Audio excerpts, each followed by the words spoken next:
Olá, meu querido aluno, sejam bem-vindos a mais uma aula do professor Wesley da disciplina de Geografia da tua escola querida, né? O SEIC Centro Educacional Ivanilson Costa. Ok? Então, sejam bem-vindos a mais uma aula, como eu acabei de dizer. E quero dizer que é um prazer estar aqui com você em relação para falar e para tratar deste novo tema muito interessante, muito relevante que iremos discutir e debater até o final, né, do contexto para trabalharmos a nossa prova, ok? Então, aí como o próprio tema condiz, nós estamos falando sobre população e sociedade do tema 4 do capítulo correspondente, né, do tema em relação à América anglo-saxônica. Eu vou explicar para vocês o que é a América anglo-saxônica, né, e seu contexto na sociedade, como é a população, como foi formada a população da América anglo-saxônica, tá? Para início de conversa, sem mais delongas, vamos iniciar a nossa aula, ok?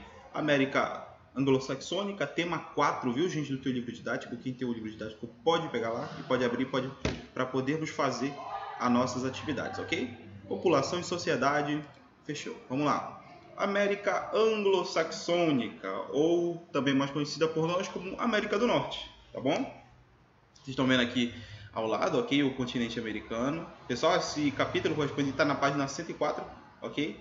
Na página 104 do livro didático, para quem está com o livro didático acompanhando, pode ver esse capítulo correspondente aí que a gente está trabalhando, o capítulo 1 de a população e sociedade da América do Norte, tá? Aqui no caso a gente vai trabalhar com a América anglo-saxônica, é o nome. Então, de onde vem esse termo, né? América anglo-saxônica. América anglo-saxônica é um termo utilizado para fazer essa designação, né, de conjunto de países da América que possuem como idioma oficial o inglês da Inglaterra, né, que foi adaptada e sofre alterações devido ao território.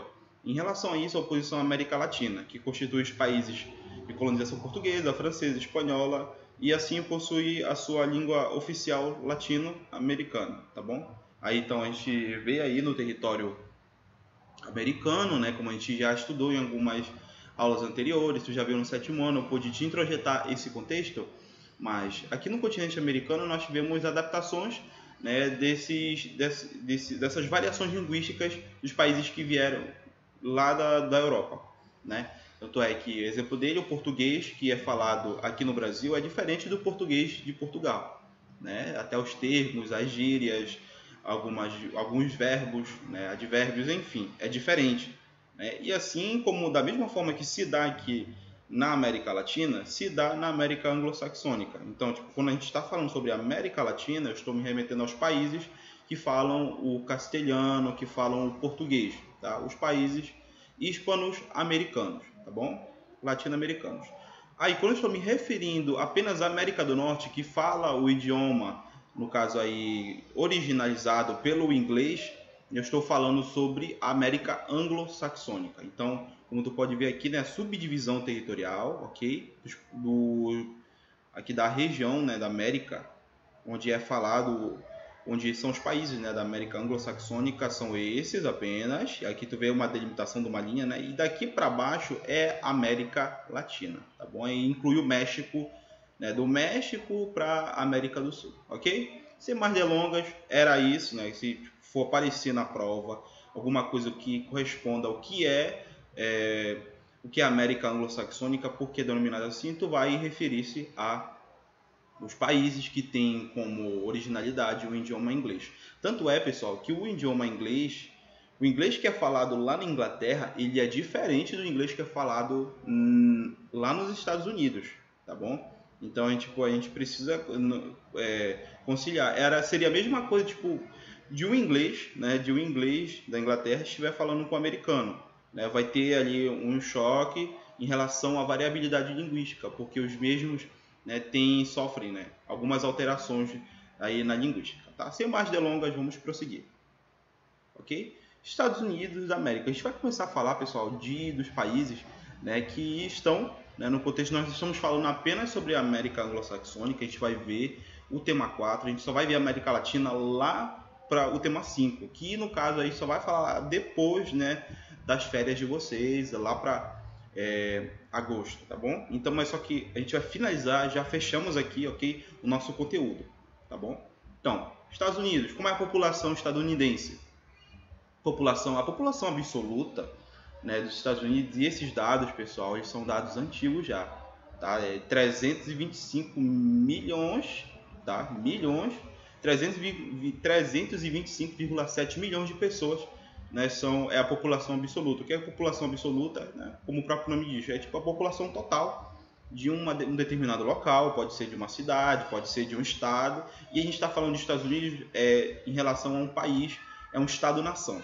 Tá? Então a população absoluta dos Estados Unidos da América é 325,7 milhões de pessoas. A área dos Estados Unidos, né, contíguos, né, o contingente, é aproximadamente 7 milhões, 824 mil, né, e 535, né, 379 quilômetros quadrados, né, de área. Então, gente, é uma extensão territorial muito grande, né? Aí aqui são imersos aqui os valores, quilômetros são de terra emersa. No caso aí, né, que estão aí, tem elevação em relação a essa área, né, no caso aqui, essa área aqui é povoada, ok? Essa área aqui correspondente a povoada, essa área aqui que está imersa, pode ser áreas de estrutura geológica, são áreas que são inabitáveis, enfim, né? No caso aí é como se fosse todo o raio, toda a área, né, em distância, tá, da América, no caso aí dos Estados Unidos, ok? Aí tem o Alasca. A gente precisa correlacionar o Alasca também, porque ele faz parte, ok? Tu vê algumas referências sobre o Alasca, que o Alasca ele é um local frio, sim, né? Tem trópicos de temperaturas muito baixas, mas só que está separado, ele faz parte do território, ele é território dos americanos, no caso os norte-americanos, né? Separado dos Estados Unidos, né?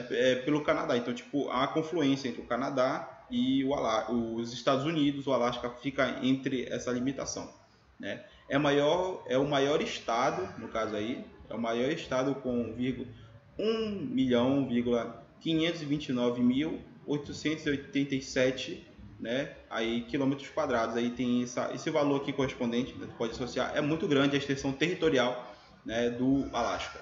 O Havaí é um arquipélago no Pacífico Central, a sudoeste da América do Norte. Ou seja, o que eu estou falando aqui, pessoal, são domínios territoriais dos Estados Unidos, ok? O Alasca, ele é um domínio territorial dos Estados Unidos. Não está no território, ok? Ele não está no território dos Estados Unidos. Por exemplo, como Washington. Washington faz parte do território dos Estados Unidos. O Kansas, o Texas, né, a Geórgia, enfim. Esses territórios, eles ficam dentro dos Estados Unidos, mas tem territórios que ainda estão sob jurisdição dos Estados Unidos, como o Alasca, ok? E o Havaí, entendeu? Então, são territórios, né, que tu já sabes que vai ter uma variabilidade linguística, né? Lá no Havaí, quem é nativo de lá fala o inglês dos Estados Unidos, ok? Um arquipélago no Pacífico Central, ou seja, fica na América Central, o arquipélago do Havaí, no caso aí, esse conglomerado de ilhas. A sudoeste da América do Norte tem cerca de esse valor aqui, ok, correspondente à área territorial dos Estados Unidos. O PIB, qual é o peso interno bruto dos Estados Unidos, tá?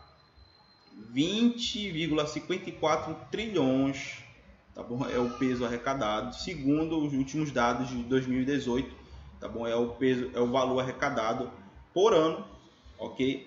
Nos Estados Unidos. Então, eles são uma grande potência, além de terem obtenção de grande potência, né? Eles têm potência não apenas com a economia, também, mas com serviços internos e externos, ok? Opa, só voltando. Tem uma moto aqui passando, ok?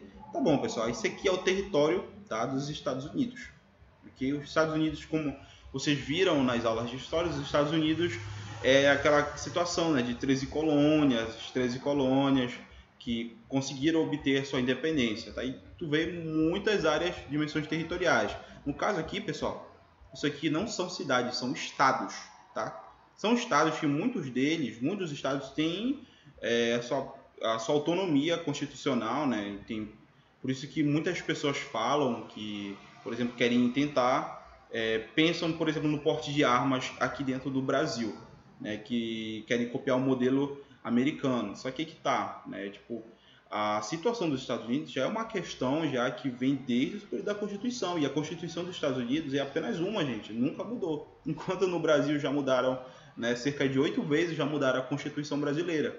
Então aqui, por exemplo, tem muitos estados, aqui tem Califórnia, o Arizona aqui, gente, o Arizona essas partes aqui, Arizona, o Colorado, o Texas, lá são aquelas áreas mesmo onde tem o porte legal de armas, né? Aquele sistema de xerifes, né? Ainda tem muito dessa situação lá, aquelas antigas aldeias indígenas também, né? Que são os indígenas lá, são parecidos com os indígenas, né, daqui da América do Sul, só que tem toda uma vestimenta diferente, lances culturais também, tá? Então, aqui essa parte aqui, aquela parte que passa nos filmes, né, do faroeste, né? Pois é, essas partes que ficam aqui na região, né, ao sul, né, dos Estados Unidos, que ficam ao oeste. Já viu aquele termo para o oeste, jovem, rumo ao oeste, que correspondem ao período da Guerra e Independência dos Estados Unidos, tá? Que foram acontecendo nessas regiões aqui. O estado de Oklahoma, né, também, ele é muito interessante por obter a sua própria ato constitucional. Então aqui são, tá vendo aqui cores? São as dimensões políticas, tá? O azul tem Oregon, Washington, Montana e Idaho, né? E, enfim, aqui eu não consigo pronunciar esse nome, mas são estados que obtêm suas próprias dimensões políticas, né? Assim como aqui a Califórnia, Utah, Colorado, Norte do México, Arizona, né? Aqui também tem o seu próprio sistema vigente político, né? E assim por demais, tu consegue ver por aqui os outros, tá bom? Os outros estados. Aqui nós vemos, né, a capital, nós vemos a região da capital estadunidense, né, os estados aí que tu conhece, a Flórida, né, Geórgia, a Carolina do Sul, né, Carolina do Norte, Virgínia, né, Washington, né, capital, ok, dos Estados Unidos. Washington, tanto é lá que fica a Casa Branca, para quem muitos não sabem, Pensilvânia e bem aqui, ó, como tu já conhece, Nova York, tá? Então é importante a gente entender que essas cores aqui destacadas, o verde, o azul, são cores que condizem ao sistema geopolítico local, ok? São cores que correspondem ao sistema geopolítico, pois os estados que estão em cores em verde, o sistema político vigente lá é muito diferente, tá? É diferente em relação ao sistema político que temos nos estados que correspondem às metrópoles estadunidenses. Não queira dizer tipo, é totalmente diferente, né? É divergente. Não. Mas aqui temos especificidades que os estados eles têm por si autonomias, né, de governabilidade. Aqui ainda funciona o sistema ainda de xerifes. E aqui não, aqui tu já tem um sistema policial assim, com delegacias, né, o sistema da CIA, então é divergente, entendeu? É divergente só nesse contexto. Aqui pode ter mais e aqui pode ter menos, tá? Mas isso não queira dizer que a Constituição é diferente aí não, é diferente aí dentro. Não, a Constituição vale para todo estado, porém os estados eles agem, têm especificidades em relação à sua governabilidade, ok? Vamos passar para o próximo. Aí, gente, eu já comentei em relação aos Estados Unidos, tá?